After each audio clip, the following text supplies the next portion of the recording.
Hello and welcome back to Newsroom Nigeria. This is where we give you hot, fresh and sizzling news all day long. If this is your first time here or you haven't subscribed to this channel, please subscribe, like this video, also share with your friends and family as well. A tense situation unfolded as Governor Godwin Obaseki was compelled to leave the premises of the Independent National Electoral Commission in Benin, escorted by DIG Frank Uba. In a dramatic turn of events, Governor Godwin Obaseki was escorted out of the Independent National Electoral Commission premises in Benin by DIG Frank Uba at around 4:10 a.m. on Sunday. The governor had entered the premises unannounced at about 2 a.m., allegedly to protest some anomaly in the collation of results from some local government areas, including his own, Oredo.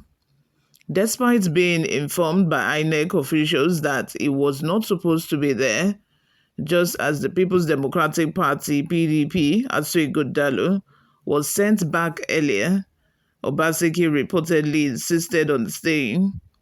At approximately 3 a.m., a combined team of policemen led by DIG Frank Uba and soldiers entered the premises. By 4:10 a.m., the governor was escorted out by security personnel who shouted, "Leave, leave." Before Obaseki was led outside by Uba and a contingent of policemen, All Progressive Congress APC National Secretary Surajuddin Bashiru addressed journalists, stating that the governor had no reason to be on the premises and describing his action as an abuse of office. Earlier, members of All Progressive Congress, led by Monday Okpobolo's running mate, Honorable Dennis Idausa, staged a protest demanding Governor Obaseki's exit from the INEC premises at around 3:30 a.m.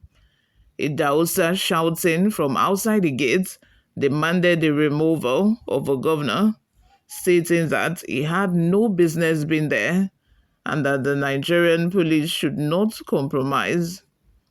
The protesters repeatedly tried to gain entrance into the INEC premises, but were prevented from entering despite repeatedly banging on the gates. The incident had added to the drama and tension surrounding the Edo State gubernatorial election as the collation of results continues. I had mentioned this earlier some hours ago in a video, and some people were of the opinion that, Obaseki should have stayed, to guide the votes and all of that. But, the purpose of, we always ask INEC to be accountable. We always, ask them for accountability. And I think it's part of, the process for them to be just and fair, since the other parties were not allowed inside. According to report, Asui Godalo had been at the headquarters previously and he was not allowed to enter. Even Monday, Okpobolo's deputy was staying outside. He did not go inside. He was not allowed to go inside. No party candidates were allowed to go into the INEC headquarters office. But because Obaseki is the governor of the state and he felt he could use his position to his advantage, despite the fact that the staff and everybody there were telling him not to go inside because he wasn't allowed inside, he went inside.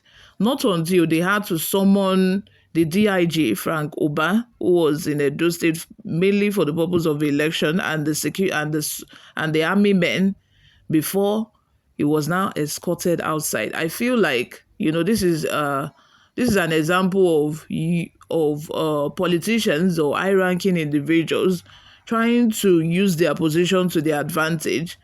Because if he wasn't a governor, he would have been sent packing immediately. He reported in front of INEC office. But because he's the governor and, people were just trying to tell him there's no way they could have, turned him back immediately. They had to tell him, and it's his choice to listen or not. But he chose not to listen to those that were telling him immediately he got there to go back, that he wasn't supposed to be there. He wasn't supposed to be there, despite the fact that he said he came to report some anomaly that had been happening all around Edo State, especially in his own local government.